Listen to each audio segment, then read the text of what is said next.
कभी कभी हमने देखा होगा कि कई व्यक्तियों के आंखें होती है फिर भी वे देख नहीं पाते। कान बाहर से बिल्कुल सही आकार में होने पर भी कोई कोई व्यक्ति सुन नहीं पाता। तो इसके पीछे का क्या कारण है वो हम जानेंगे इंद्रियों से संबंधित जानकारी में।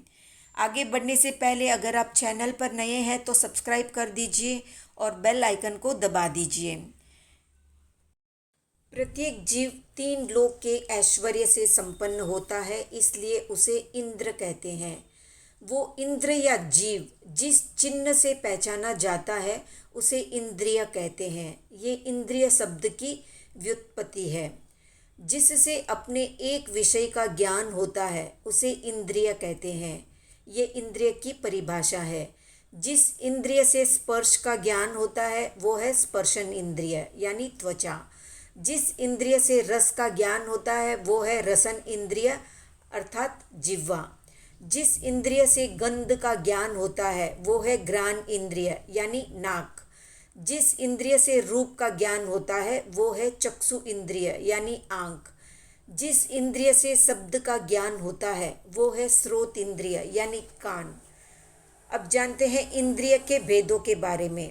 इंद्रिय के दो भेद हैं, द्रव्य इंद्रिय और भाव इंद्रिय। द्रव्य इंद्रिय यानी नाक कान आदि इंद्रियों की बाहरी और भीतरी पौद्गलिक रचना या आकार विशेष को द्रव्य इंद्रिय कहते हैं। भाव इंद्रिय यानी आत्मा के परिणाम विशेष यानी जानने की योग्यता और प्रवृत्ति को भाव इंद्रिय कहते हैं। द्रव्य इंद्रिय के भी दो भेद हैं, निवृत्ति द्रव्य इंद्रिय और उपकरण द्रव्य इंद्रिय। निवृत्ति द्रव्य इंद्रिय यानी इंद्रिय की आकार रचना को निवृत्ति द्रव्य इंद्रिय कहते हैं। आकार दो प्रकार के होते हैं, बाहरी और आभ्यंतर। बाहरी आकार भिन्न भिन्न जीवों का भिन्न भिन्न होता है। सबके एक से नाक कान आंख इत्यादि नहीं होते, जबकि आभ्यंतर आकार सब जीवों के एक से होते हैं। जैसे स्रोत इंद्रिय का आभ्यंतर आकार कदम्ब के फूल जैसा होता है। चक्षु इंद्रिय का मसूर की दाल की तरह होता है।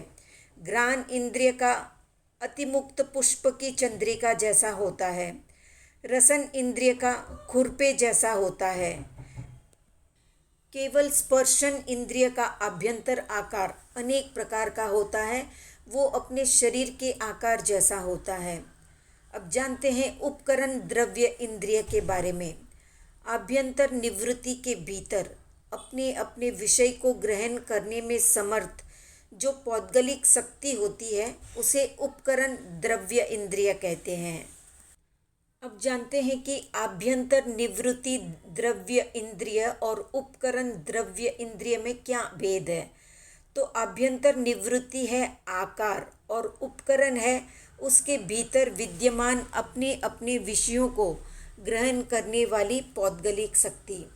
वात पित्त आदि से उपकरण द्रव्य इंद्रिय नष्ट हो जाती है तो भी आभ्यंतर द्रव्य इंद्रिय के होने पर भी विषयों का ग्रहण नहीं होता।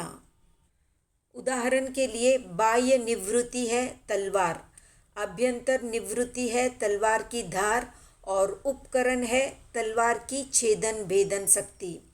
भाव इंद्रिय के दो भेद हैं, लब्धि भाव इंद्रिय और उपयोग भाव इंद्रिय।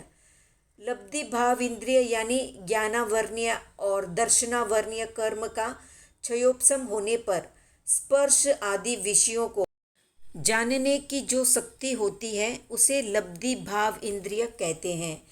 उपयोग भाव इंद्रिय यानी ज्ञानावर्णीय और दर्शनावर्णीय कर्म के क्षयोपशम से प्राप्त शक्ति की प्रवृत्ति को उपयोग भाव इंद्रिय कहते हैं। अब जानते हैं कि लब्धि और उपयोग में क्या अंतर है। लब्धि है चेतना की योग्यता और उपयोग है चेतना का व्यापार। एक दृष्टि से लब्धि भाव इंद्रिय का अर्थ है स्वरूप की प्राप्ति अर्थात आत्मस्वरूप का उतना प्रकट होना कि जिसकी प्रवृत्ति से जीव स्पर्श गंध रूप रस और शब्द को जान सके, और उसको जानने की जो प्रवृत्ति है वो उपयोग भाव इंद्रिय है। उदाहरण के लिए किसी व्यक्ति ने एक दूरबीन यंत्र खरीदा ये तो हुई प्राप्ति, और उस यंत्र से उसने दूर स्थित पदार्थों का निरीक्षण किया, ये हुआ उपयोग। अब जानते हैं कि इंद्रिय के निवृत्ति, उपकरण, लब्धि और उपयोग, इन चार भेदों के पीछे का आधार क्या है। तो जानने का गुण चेतना का है, जड़ का नहीं है। चेतना का जब तक पूर्ण विकास नहीं हो जाता तब तक वो जिस विषय पर ध्यान देती है उसे ही जान सकती है, दूसरे को नहीं जान सकती। ये उपलब्धि और उपयोग का आधार है। चेतन की जो ज्ञान करने की क्षमता या योग्यता प्राप्त होती है वो लब्धि इंद्रिय है। इस योग्यता की प्राप्ति होने पर भी ये बात नहीं है कि हम निरंतर उस विषय का ज्ञान करते रहें। जिस समय जिस इंद्रिय को उपयोग में लाएंगे उस समय उसके द्वारा ज्ञान कर पाएंगे, ये उपयोग इंद्रिय है। इंद्रिय ज्ञान स्वतंत्र नहीं है, उसे अपने विषय की जानकारी में पौद्गलिक इंद्रियों का सहयोग लेना पड़ता है।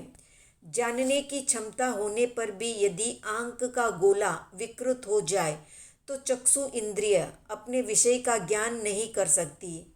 इसलिए निवृत्ति इंद्रिय की भी आवश्यकता जानी जाती है। निवृत्ति के होते हुए भी कभी कभी इंद्रिय अपने विषय को ग्रहण नहीं कर सकता। इसलिए जाना जाता है कि निवृत्ति के सिवाय एक और भी शक्ति है जो जानने में उपकार करती है, वो उपकरण इंद्रिय है। निवृत्ति और उपकरण इंद्रिय ज्ञान के साधन है, लब्धि ज्ञान की शक्ति है और उपयोग उस शक्ति का कार्य रूप में परिणमन है।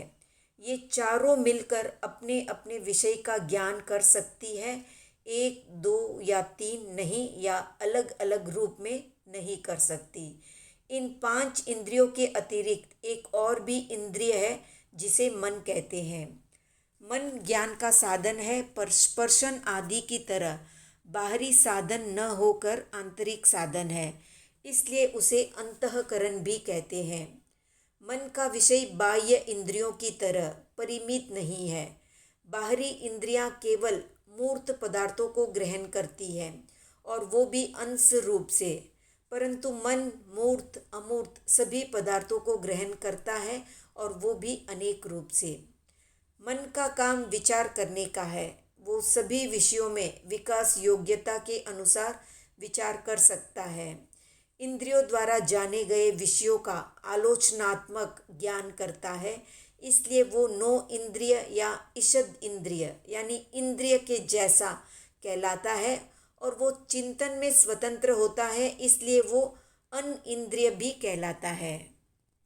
तो ये थी 5 इंद्रियों से संबंधित संक्षिप्त जानकारी। आज का प्रश्न है कि 5 इंद्रियों में सबसे प्रमुख इंद्रिय कौन सी है, कमेंट में बताएं। वीडियो पसंद आया तो लाइक, शेयर, सब्सक्राइब करें।